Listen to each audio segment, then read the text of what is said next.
Criança TDAH e adulto TDAH são quase duas espécies completamente diferentes. Essa era eu, TDAH criança. E essa sou eu, TDAH adulta. Tem uma galera que acha que porque a gente muda quando adulto, a gente não é TDAH, nunca foi, ou deixou de ser. Que a gente sabe que não dá pra deixar de ser TDAH. Mas, meus amores, cérebro é um negócio que muda muito a vida inteira. Como caralhas a gente vai esperar que para um TDAH isso vai ser diferente? Como que a gente vai esperar que um adulto TDAH seja igual a criança TDAH? Será que é porque hoje eu não fico mais correndo desesperadamente que eu não sou mais TDAH? Tá, vamos falar sobre isso, mas antes, por favorzinho, deixa um like. E se tu puder apoiar de outras formas, eu te agradeço. Esse é meu Pix, meu Apoia-se, e tu também pode virar membro. Caiu bastante a quantidade de membro quando eu deletei o nosso grupo no Discord, e eu entendo porque as pessoas não têm condições e daí elas vão fazer isso pra conseguir ser membro do Discord. Mas se tu tiver condições e quiser me dar esse apoio simplesmente por eu criar conteúdo, porque tu acha que, sei lá, eu contribuo contigo de alguma forma, se tu puder me dar esse apoio, que eu acho que já deve estar mais barato do que uma Coca-Cola, não sei quanto é que tá custando uma Coca-Cola, eu te agradeço muito. Eu acho que o traço mais marcante que muda na vida de um TDAH durante os anos é a hiperatividade. Inclusive, é um dos motivos de muitas pessoas acharem que um TDAH não é hiperativo e aí recebem esse diagnóstico errado de TDA sem o H, e esse diagnóstico não existe mais, tá? Eu, quando criança, era muito hiperativa. Inclusive, eu tomava tanta água que minha mãe achava que eu era diabética. Eu assistia TV de cabeça pra baixo, eu sentava no sofá, daí eu ia girando, ficava com as pernas pra cima, encostada na parede, ou caindo pra trás do sofá, dependendo do sofá. Minhas brincadeiras eram muito físicas, de gastar energia. Eu não gostava daquelas que eram chamadas de brincadeiras de meninas. Eu, inclusive, vivia suja e machucada. Amava subir em árvore, goiabeira era a minha preferida. Amava aqueles brinquedos de parque, que é tipo uma torre metálica de escalar. Amava patins, bicicleta, e meu sonho era ter um pogobol. Inclusive, isso aqui é uma cicatriz de cair de bicicleta. Eu escalava a porta, escalava a janela, escalava grade de janela. Essa vez a janela eu tomei uma surra. E eu quebrei ou torci o braço tentando pular do colo da minha mãe. E muito aqui mudou. Ao mesmo tempo, não muito.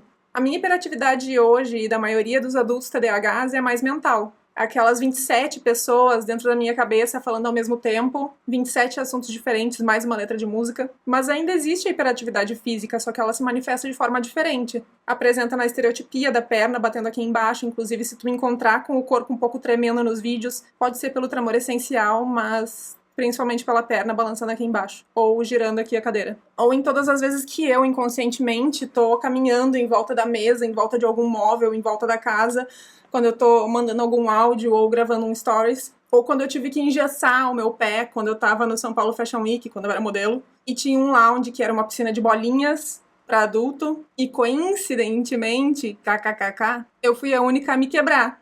E eu suspeito que foi uma combinação de o fundo ser de concreto e não de colchonete embaixo das bolinhas, e com eu entrar pulando. Risos. Aqui, é claro, misturou impulsividade também. E talvez um pouco de ingenuidade, de bobice, de ser um tanto moleca. Quanto à distração, o que mudou? Na escola, eu sofria bullying até de professores. Professores parando a sala inteira para perguntar se eu estava no mundo da lua. Levava bilhete atrás de bilhete por esquecer de algo, por não completar uma lição, por vários motivos. TDAH arteira que fui, eu inclusive aprendi nessa época a falsificar a assinatura da minha mãe. Ela sabe, foi só nessa situação quando eu era criança, tá? Foi uma vez. Ai, crianças. E hoje, adulta, eu acho que esse ponto da distração sofre uma mudança porque entra o senso de responsabilidade. E aí a gente acaba adotando algumas estratégias, lendo, aprendendo, tentando entender como fazer as coisas que se adaptem ao nosso cérebro. Tipo 1599 post-its grudados pela casa. Isso é quase norma para TDAH. A gente adota alarmes, a gente aprende a deixar no nosso caminho, onde a gente vai passar alguma coisa que a gente precisa lembrar. Tem a clássica também de amarrar alguma coisa na escova de dente ou na pasta de dente. Essa eu nunca fiz, mas tem gente que precisa fazer. Daí parece que esse ponto da nossa disfunção executiva melhorou, mas a verdade é que a gente só aprendeu algumas estratégias e mesmo assim segue escapando várias vezes. Daí tem a dificuldade de comunicação, que eu sempre tive, por questões de memória, de falta de atenção, de não ter um raciocínio muito linear, que vai de um ponto ao outro da história, de eu não me lembrar o que eu ia falar, onde eu pauso com muito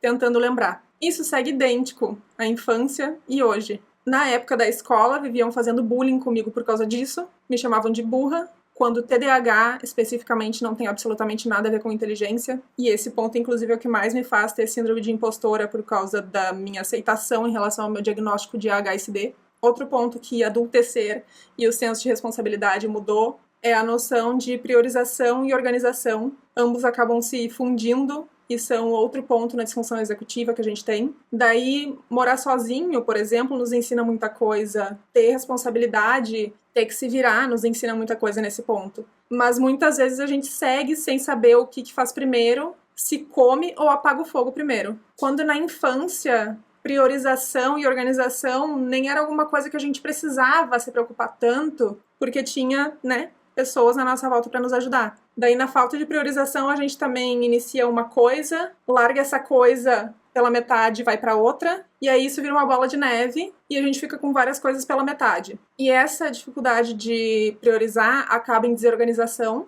tanto fisicamente das coisas quanto mental. Só que aqui, pra mim, algumas coisas se misturam, como o meu lado autista, porque eu odeio confusão visual, mas meu TDAH é bagunceiro e rola briga entre os dois. E apesar de mentalmente eu precisar também de tudo organizado, ou até mesmo, por exemplo, organizar potinho quando eu vou cozinhar, minha logística, minha priorização acaba falhando e eu me desorganizo. Na falta de autorregulação emocional, o que eu posso dizer é que eu fui uma criança muito sensível e chorona, e continuo sendo adulta chorona, sensível. O que mudou hoje é a camuflagem, o masking, de eu esconder o que eu tô sentindo pra fingir normalidade, entre aspas, tipicidade. Mas eu tenho muita dificuldade com crítica, puxão de orelha, e nesse ponto entra a disforia sensível à rejeição, bastante comum em TDAHs. Só que quando criança eu expressava mais publicamente. Eu fui uma criança muito, muito chorona. Até as amigas da minha avó falam.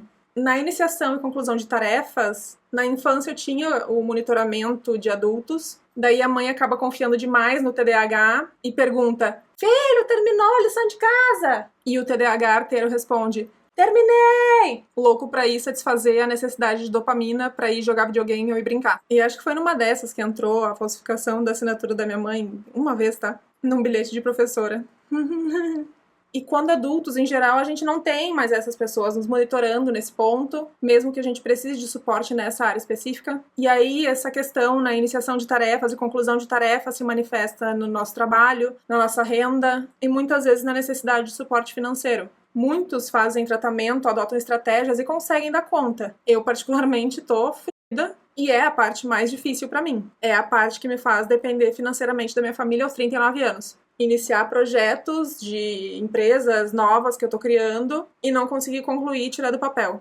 Inclusive, se tiverem interesse, eu posso fazer um vídeo sobre isso, sobre as empresas que eu já tentei criar e falar sobre esse tipo de coisa do TDAH. Agora eu tô insistindo numa lojinha de camisetas. Iniciei tarefa, quero ver concluir.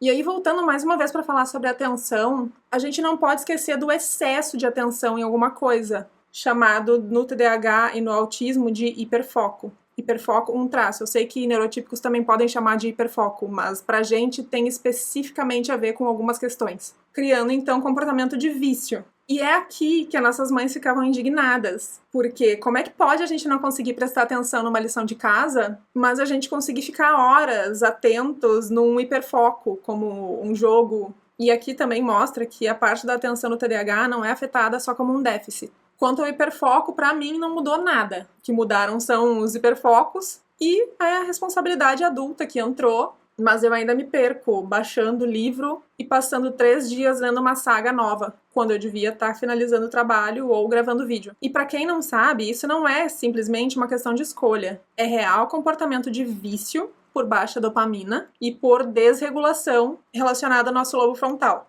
Existe uma química no nosso cérebro que faz isso acontecer. E o hiperfoco, pra mim e pra outros TDAHs, chama que nem vício. Eu sou ex-fumante e eu sei o quanto foi difícil parar de fumar, e toda vez que tu vê uma carteira de cigarro na tua frente, tu querer pegar um cigarro e ficar lutando contra essa vontade. E é a mesma coisa aqui. Se eu tô com um livro na minha frente que eu preciso ler, eu passei os últimos dias lendo. Hoje foi uma luta pra não pegar o livro. E na infância, a chinela cantava. Hoje a gente só se ferra mesmo. Esses são só alguns pontos. TDAH é um transtorno do neurodesenvolvimento, ou seja, nosso cérebro se formou assim. E nenhuma estratégia é infalível quando o teu cérebro puxa para outro lado. Então a gente pode até deixar de ser aquela criança TDAH que vê TV de cabeça para baixo, no meu caso. Mas também não muda muito, porque eu já fiz coisa parecida quando adulta. Mas, como eu falei, a gente segue sendo TDAH, a gente segue tendo dificuldades. Elas podem ter algumas mudanças por causa da nossa vida que muda, nossas responsabilidades mudam, e quando adulto a gente se ferra mais ainda. Me conta o que mudou na tua vida TDAHística da infância pra fase adulta. E se também falam que tu não é TDAH, porque TDAH é um menino que se quebra 25 vezes na infância e tem o capeta no corpo, como falam, porque não para quieto um minuto e apronta horrores. Obrigada quem viu até aqui. Considere apoiar meu trabalho. Se cuidem e beijos.